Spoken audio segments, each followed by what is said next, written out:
This morning I seek to make 4 points. Firstly, that Melbourne can get better as it gets bigger. We want to be unambiguously optimistic about the future for our city.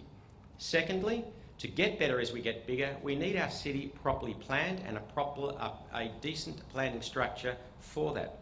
Thirdly, we want to tackle head-on the no-growth argument.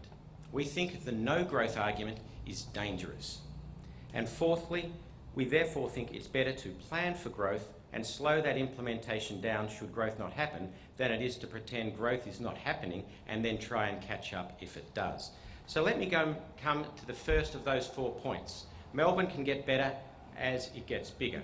I want to start off by saying that this is nothing new. Melbourne has been growing and getting better for most of its existence. Think about this. Melbourne in 2010 is twice the size of Melbourne in 1960. We've gone from 2 million in 1960 to 4 million in 2010.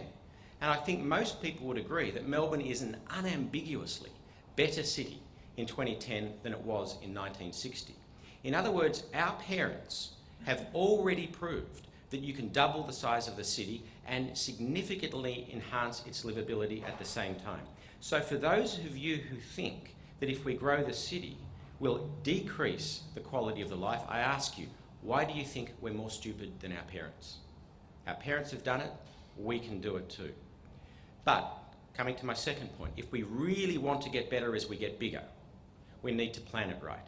Hence, one of the key calls in this document is we want to have a visionary planning and implementation mechanism for Melbourne.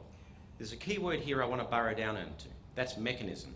We're not yet calling for a particular type of structure, be it a Minister for Melbourne, a Greater Melbourne Council, a souped-up Board of Works, a fine-tuned status quo, or something brand new.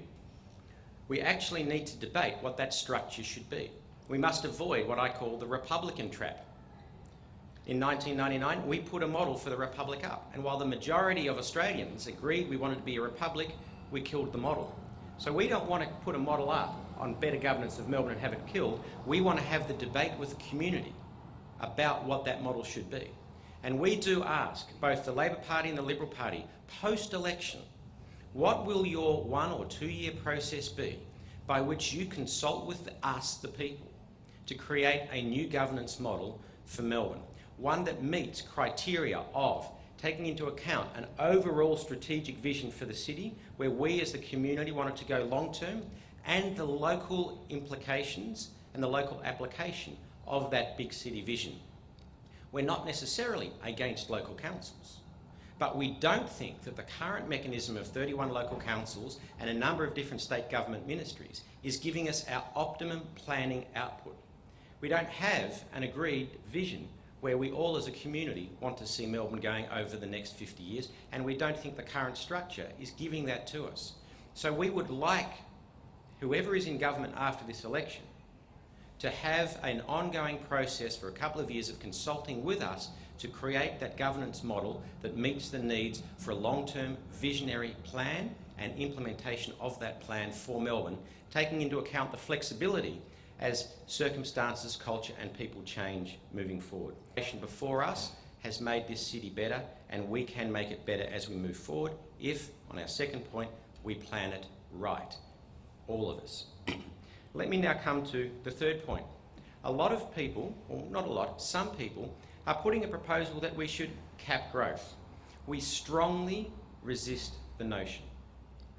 We strongly resist the notion because we believe, in the Committee for Melbourne, that the easiest way to give our children a more polluted and a more congested city is to pretend that growth isn't going to happen and let it just happen around us. Some of the more difficult cities in the world that I've lived in, for example Manila in the Philippines, just allowed growth to happen. And the result is a lack of public transport, congestion and pollution. This is what we must avoid in Melbourne. And why is the no growth argument so dangerous? Slow growth is different. Slow growth, we can talk about rates, and we must talk about rates of growth, but no growth. Let's just unpack that for a moment. Where does our growth come from, and therefore what must we stop if we want to have no growth? Our growth comes from 3 places: international migration, interstate migration, and natural reproduction. Currently, our natural reproduction growth rates give about 0.6% per year on growth. Our international migration gives just over 1.2% on growth, and our interstate migration a little bit less than that.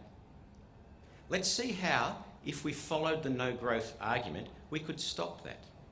Can we actually stop international migration? Well, we could, legally, technically, but I don't think it's a good idea. Why would we want to rob ourselves of the option of bringing in the skilled migrants our economy needs and the increased cultural diversity as our culture and our people evolve moving forward, as we have over the last 50 years? Why would we want to rob ourselves of that option of increased cultural diversity and skilled migration that we need? But we could. So let's just park that idea for a moment. So let's just go back to the last two parts of growth, interstate migration and reproduction. Can we stop them? Well, legally, constitutionally, we may not stop interstate migration. We have free movement between the states guaranteed in our constitution. The only way we could stop interstate migration is to make Melbourne an unattractive place to come. Now, if you're mounting the argument that I'm scared that our city is going to get worse, therefore I want to cap growth, therefore I want to make it unattractive to be here, I don't get that argument.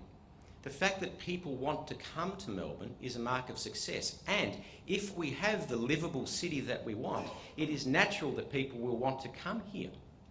We therefore can't stop and should not stop interstate migration. And let's come to reproduction. Do I need to say the word abortion or the word infanticide?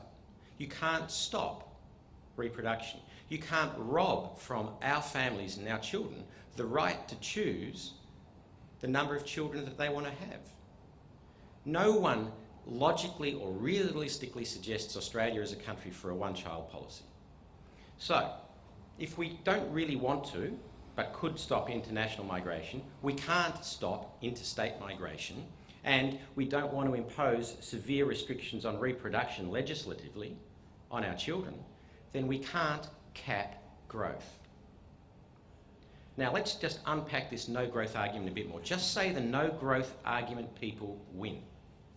And we don't plan for growth. We plan for a capped city of 4.5 million, 5 million, take your number. What will happen in 50 years' time?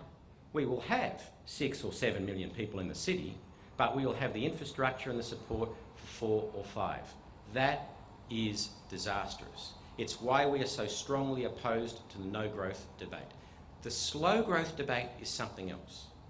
We can have economic levers to fine-tune some of those issues about interstate, international migration and reproduction.